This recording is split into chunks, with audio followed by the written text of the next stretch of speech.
Bienvenidos mis queridos hermanos a su clase número 2 de este hermoso seminario, El Santuario Celestial. Hoy vamos a continuar introduciéndonos precisamente en todo el material teológico y bíblico que nos abarca precisamente esta clase, hablando sobre aquellos detalles del santuario celestial. Así que mis queridos hermanos, vamos a comenzar hablando acerca de este tema a través de una oración. Querido Dios y Padre Celestial, gracias porque tú estás con nosotros y ahora te pedimos que nos des sabiduría para comprender este tema tan importante que tiene que ver directamente con la doctrina bíblica del santuario celestial. Gracias por todas tus bendiciones. Te lo pedimos en el nombre de Cristo Jesús. Amén y amén. Muy bien, mis queridos hermanos, vamos entonces rápidamente a iniciar. Hoy vamos a tener bastante material, así que les pido que puedan tener a su mano allí algún cuaderno para que puedan ir tomando anotaciones. Aunque siempre van a tener el material de este tema, les pido que puedan entonces tener un lapicero, una pluma y papel donde puedan ir escribiendo. Hoy vamos a hablar precisamente del tema de sombra y cumplimiento. Como ustedes pueden ver, allí al fondo vamos a estar conversando el día de hoy acerca de la primera parte del santuario. Dios, como vimos en el tema pasado, Dios le pide a Moisés que construya un tabernáculo, un sitio donde Dios pueda vivir en medio del pueblo que había sacado de la esclavitud. El propósito de Dios siempre fue vivir en medio de su pueblo, es decir, los verdaderos hijos de Dios son aquellos que obedecen sus mandamientos. El propósito de Dios era que su pueblo estuviera a su lado, que estuvieran cerca de él, porque desde el principio ese fue el plan del Señor. Hoy veremos cómo una parte del santuario tiene que ver con la vida y ministerio de Cristo aquí en la tierra. Porque como hemos dicho, el santuario hay que verlo como una profecía. Hay que verlo como algo que debía cumplirse en la persona de Cristo. Todo lo que había dentro del santuario se cumple en Cristo, solo que es por partes, por etapas. Hoy vamos a hablar precisamente de cómo fue que esa parte se cumplió en Cristo Jesús, la primera parte del santuario. Primero que todo, en el Nuevo Testamento, uno de los textos, columnas vertebrales, que nos ayudan a comprender cómo Cristo fue el cumplimiento del santuario, es aquella cita que encontramos en Juan 1:14. Y aquel verbo fue hecho carne o se hizo carne y habitó entre nosotros y vimos su gloria, gloria como del unigénito del Padre, lleno de gracia y de verdad. Es decir, el apóstol Juan comienza su introducción a su evangelio hablando primeramente de que el Logos es Dios y además está con Dios. Lo presenta como creador. Y después, para hablar de la redención, lo introduce diciendo que aquel verbo que era creador, aquel verbo que era Dios y que estaba con Dios, ahora toma la decisión de hacerse carne. Y aquí es donde viene lo bueno. Habitó entre nosotros y vimos su gloria como la del unigénito del Padre, lleno de gracia y de verdad. Y aquí el verbo, traducido como habitó o habitar, en griego es skeno, que literalmente significa hacer tabernáculo, o también significa acampar o morar en tienda. En realidad lo que Juan está haciendo aquí es intencionalmente usando este término para declarar que Cristo se convirtió en el verdadero tabernáculo, es decir, la figura mesiánica en el tabernáculo. Juan la toma y dice: el tabernáculo, el Cristo, el Mesías, la ofrenda, el cordero, el sacerdote, los utensilios y todo aquello que prefiguraba a Cristo, ahora se cumple porque Cristo tabernaculizó, es decir, lo que era sombra, lo que era figura, ahora lo vemos en la realidad. Qué tremendo mensaje encontramos en Juan 1:14. Bien, ese verbo, que también ahí encontramos otro verbo aparte del verbo habitar, también encontramos el verbo egeneto, que viene de ginomai y significa llegar a ser, manifestarse, es decir, convertirse en algo real, es decir, pasar de la simbología a la realidad y en una realidad visible. No implica un simple nacer biológico, hablando del nacimiento de Cristo, sino una transformación ontológica de estado, es decir, el Verbo eterno asumió la naturaleza humana y sin dejar de ser divino. De hecho, la expresión sarx, que es aquí, que quiere decir carne, denota la condición humana completa. Es decir, Cristo era en realidad un ser humano, frágil y mortal además, en contraste con la eternidad del Logos. Es decir, no quiere decir que solamente usó un cuerpo físico, sino que se refiere a toda la realidad humana asumida en su debilidad, aunque sin pecado. Es decir, Cristo asumió la naturaleza del hombre caída, pero sin pecado en él. Esto es interesante. Bien, ahora sí, ya que hemos hablado acerca de cómo entender que Cristo es, y Juan lo presenta como el tabernáculo viviente, como el que anduvo entre nosotros cumpliendo las cosas que estaban en el tabernáculo terrenal. Vamos entonces a hablar acerca del atrio, de esa parte que comenzaba, es decir, cuando Dios manda que creen el tabernáculo. Hay dos listas sobre eso, la de Éxodo 26 y 27, y luego encontramos en Éxodo 39 y 40, que son los capítulos que narran cómo fue que se mandó, cómo se hizo el santuario. En una de ellas vemos cómo comienza el santuario a narrarse, en el capítulo 26 y 27 de Éxodo, de afuera hacia adentro, y cuando se comenzó a construir, comienzan a construirse de adentro hacia afuera.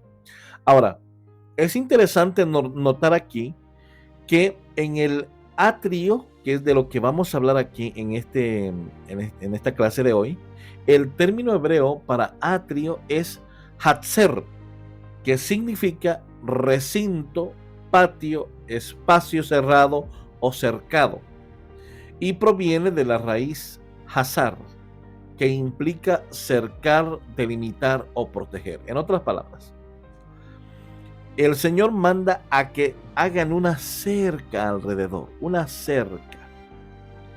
Pero esta cerca debía tener ciertas características, y esas características son las que vamos a estudiar el día de hoy.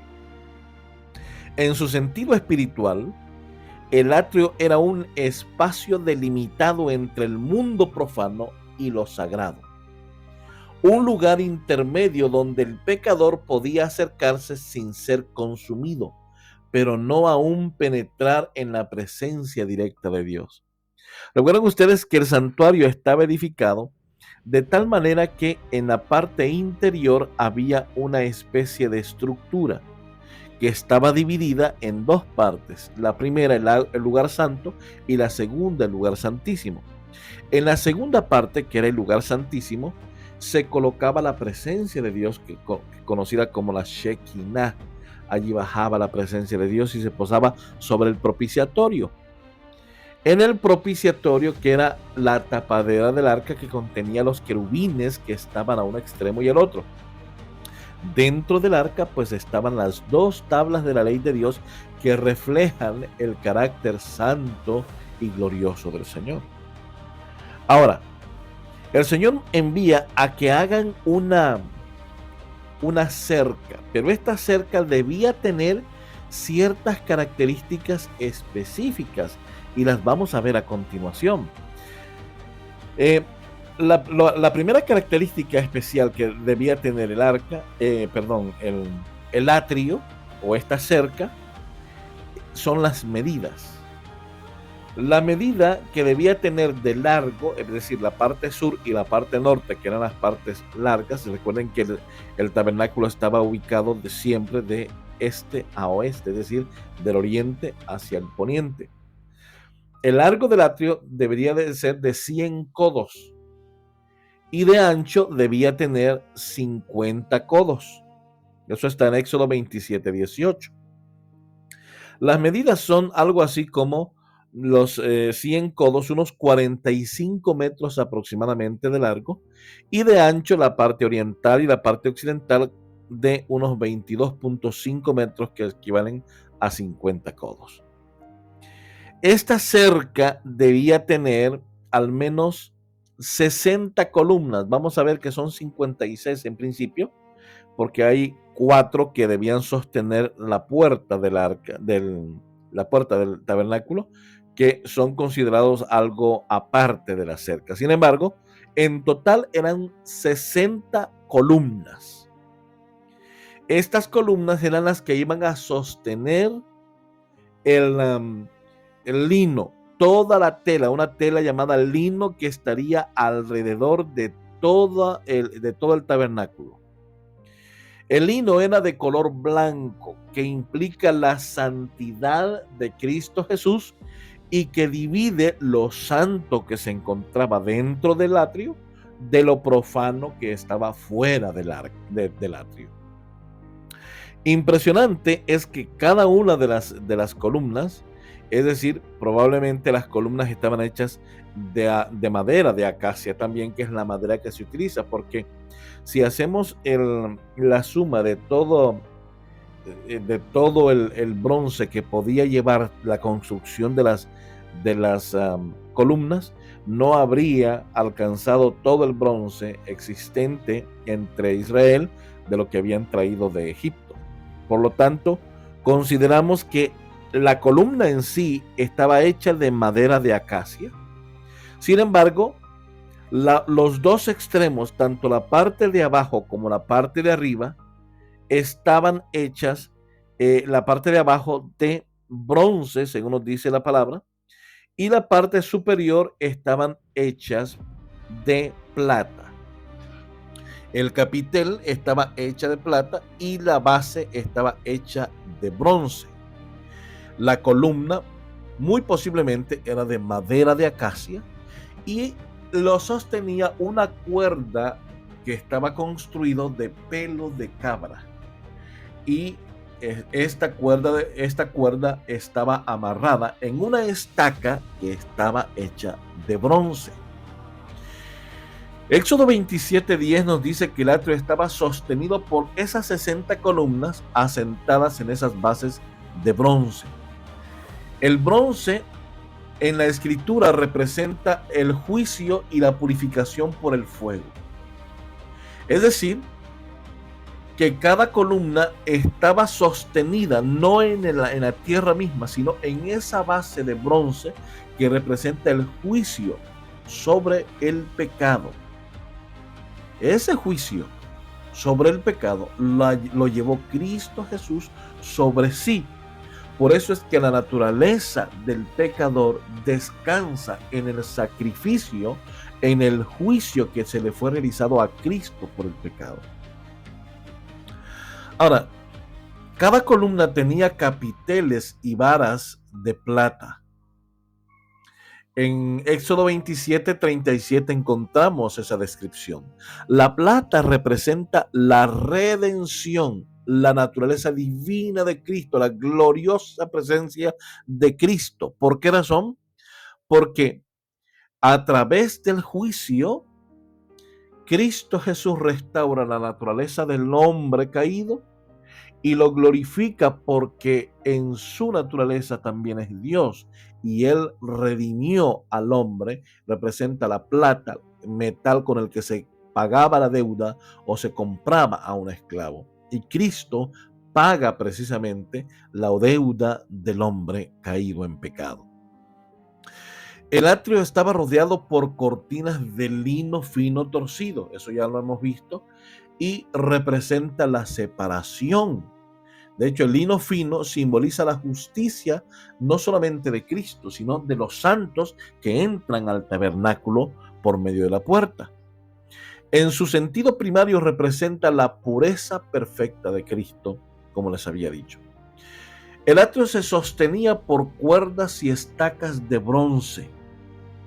Las cuerdas, como les mencioné, estaban hechas de pelo de cabra y las estacas estaban hechas de bronce. En Éxodo 35:18 encontramos esa descripción.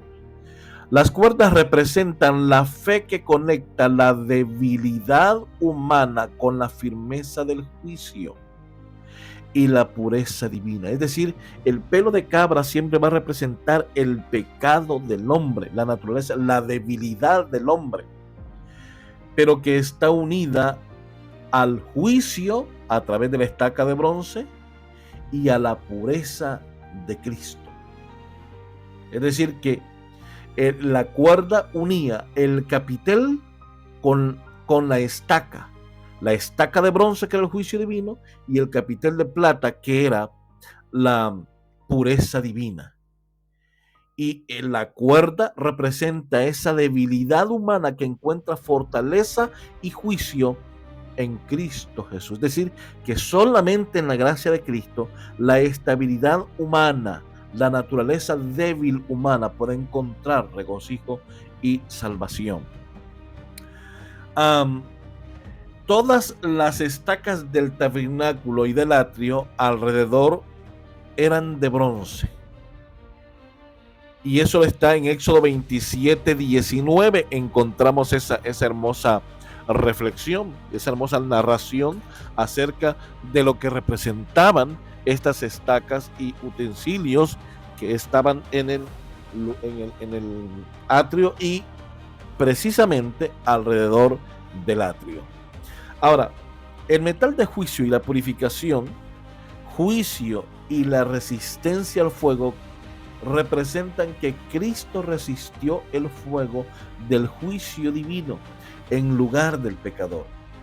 Él es la estaca de bronce viva clavada en la tierra de la humanidad, sobre la cual se afirma toda la estructura del plan de la salvación. Qué impresionante, mis queridos hermanos, cuando vemos esto. Nos dice en Éxodo 40:33, cuando se estaba construyendo el santuario, que lo último que se estableció fue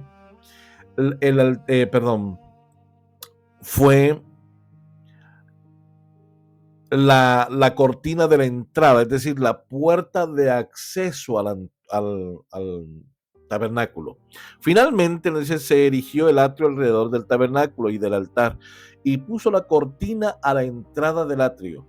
Así acabó Moisés la obra.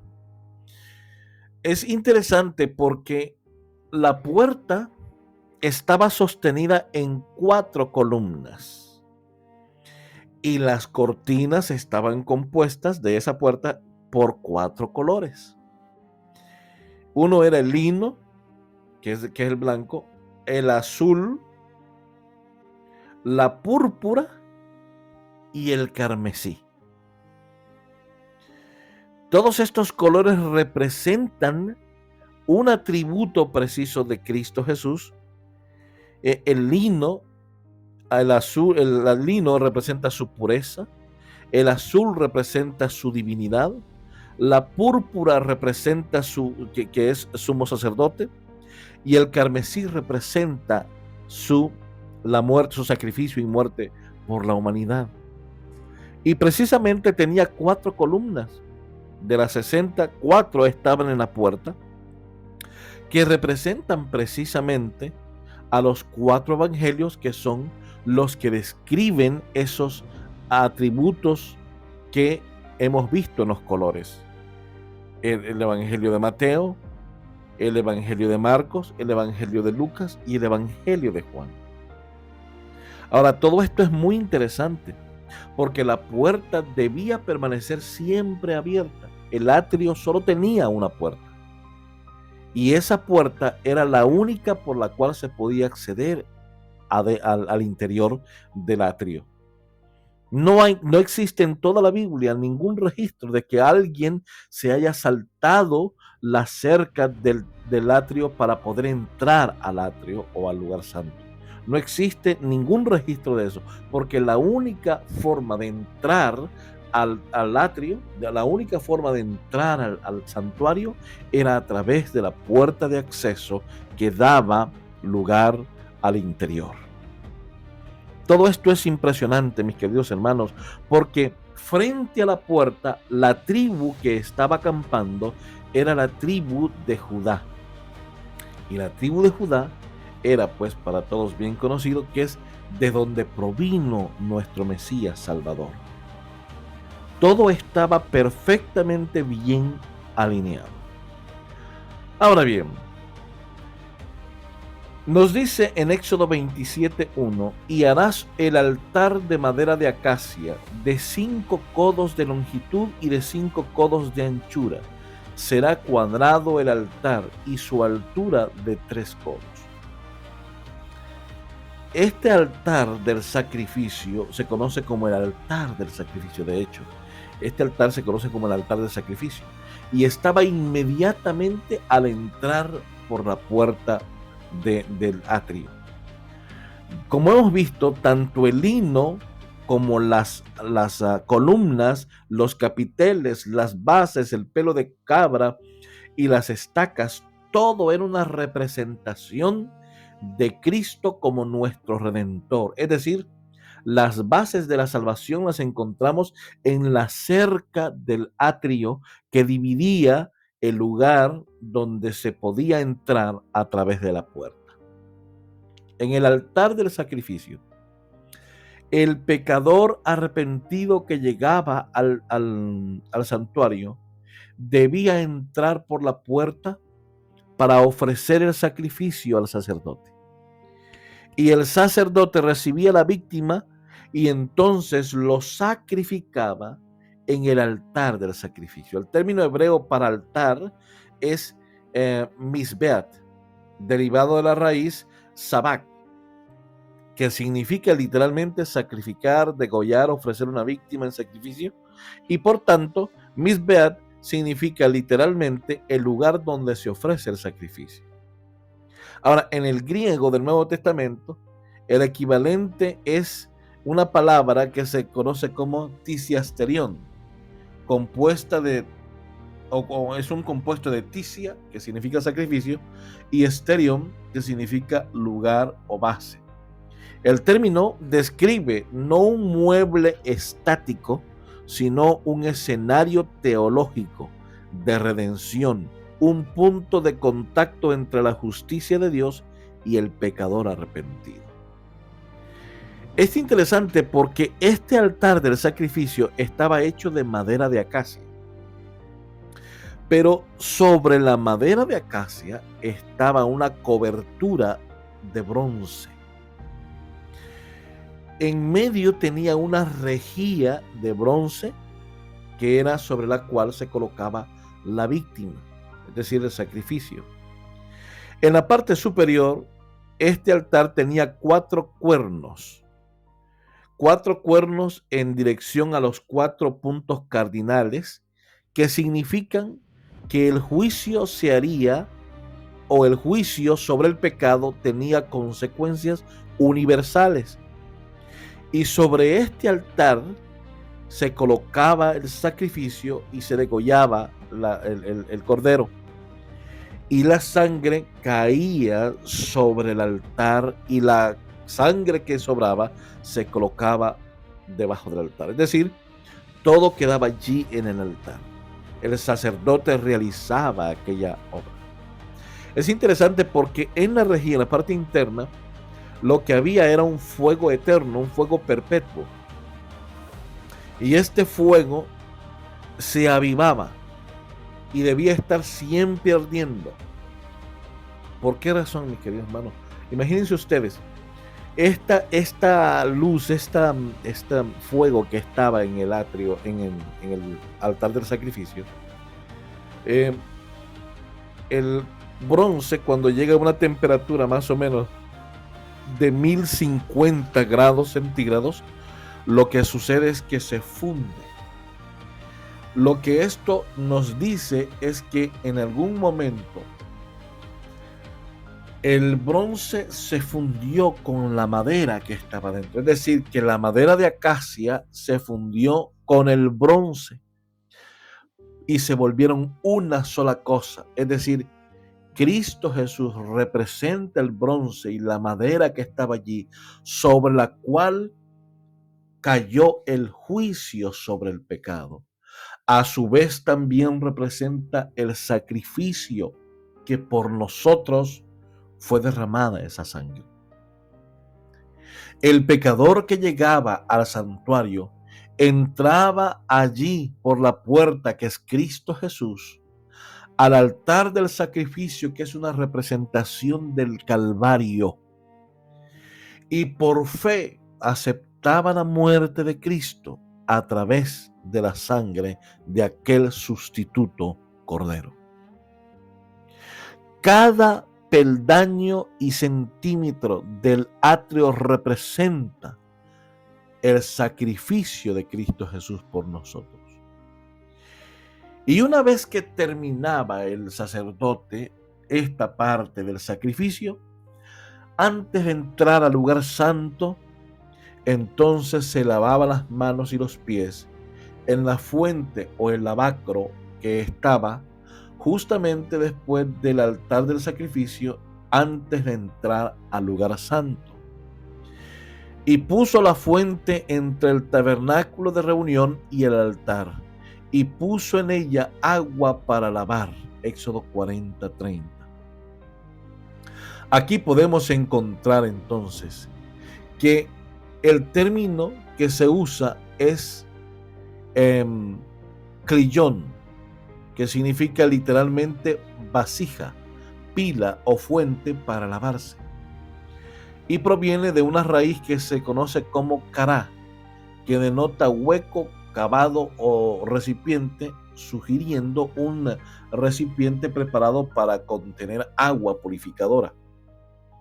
En el griego del Nuevo Testamento, el equivalente es loutrón, y esta palabra la usa Pablo allá en Tito 3:5. Nos salvó por el lavamiento, loutrón, de la regeneración y por la renovación del Espíritu Santo. Todo esto que encontramos allí es un símbolo también de Cristo.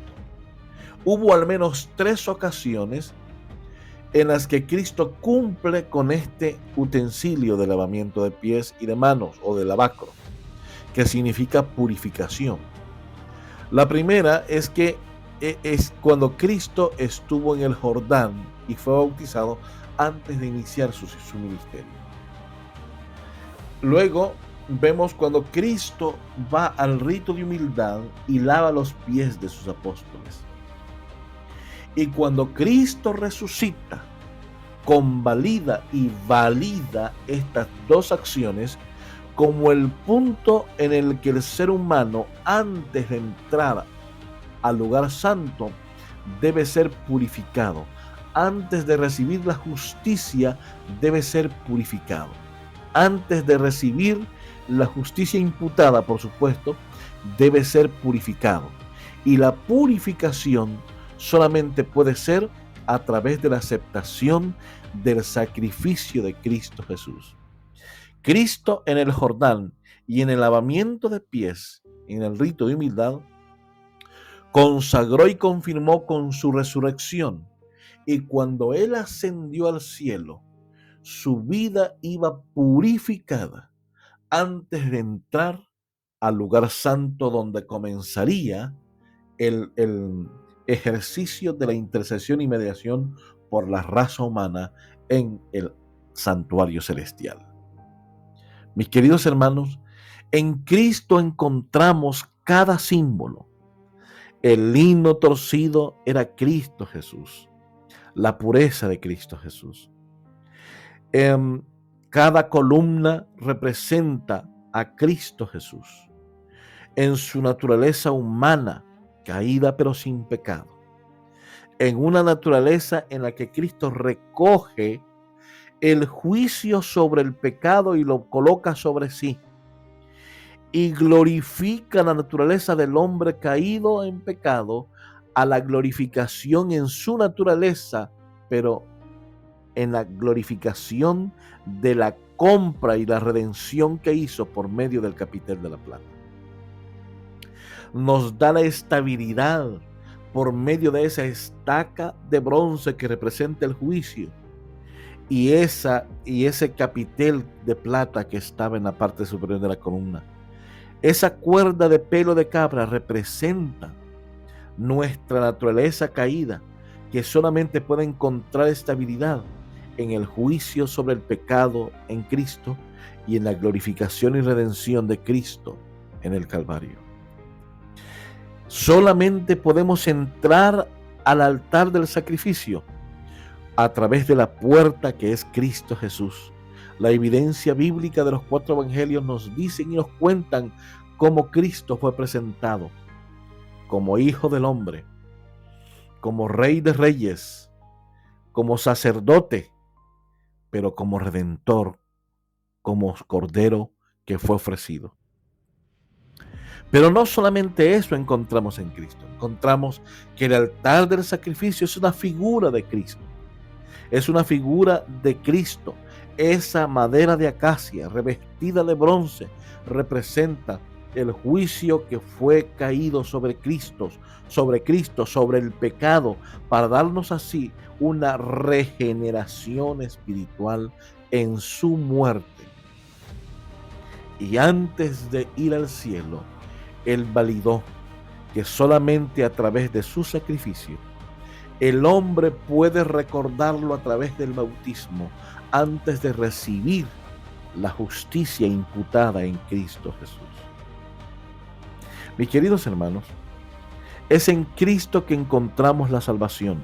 La base de la salvación siempre estuvo en Cristo. El atrio del santuario nos recuerda que es en Cristo Jesús.